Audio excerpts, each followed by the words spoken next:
So, Raymond, I want to first start off with Lai Ching-te's inauguration speech. How would you gauge his remarks, and were there any parts in his speech that you think really upset China?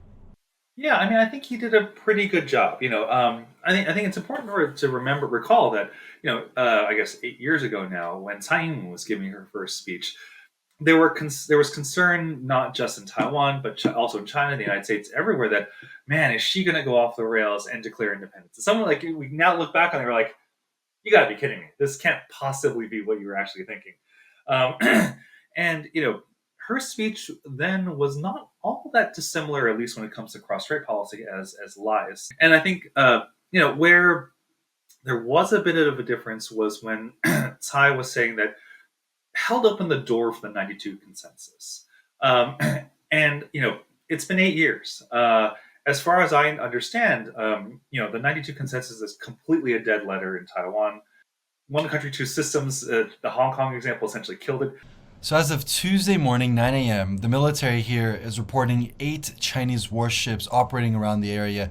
It seems like a kind of a pretty normal day, given the fact that these ships operate on a daily basis. Are you surprised by this level of activity?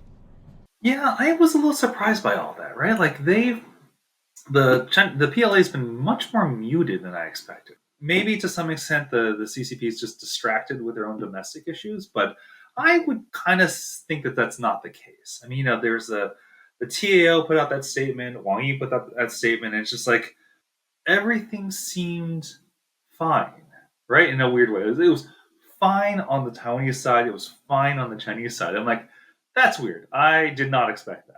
So I would suspect, summertime is often the time for PLA exercises. We'll probably see more aerial incursions, especially perhaps balloons, occurring. I think in the kind of late spring, which we're kind of into the summer, so kind of weather patterns. Just as the weather clears, that'll also mean that those sorts of aerial incursions will be more likely to happen. So going back last year and 2 years ago, when Taiwan's president met with Pelosi, and then a year later in 2023, when she met with McCarthy, both of those visits sparked pretty large-scale exercises. Does the inauguration mean that we're going to see a potential response of that scale in the next couple weeks or months going forward? The kind of tricky game that the Chinese tend to play is that anything that they don't like, they'll call it a provocation, whether or not it actually is a provocation. And so we kind of have to, there's an element of just discounting what they say, just because they're just going to drum up it. They're going to make a pretext.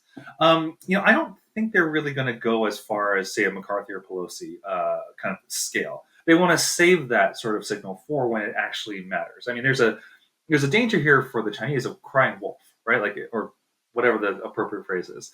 If they're too often saying everything is a provocation, and then other countries just be like, yeah, you think everything is a provocation. We really just don't trust you when it comes to um, believing what you say, and thinking that you actually think of this as beyond the pale or some kind of violation.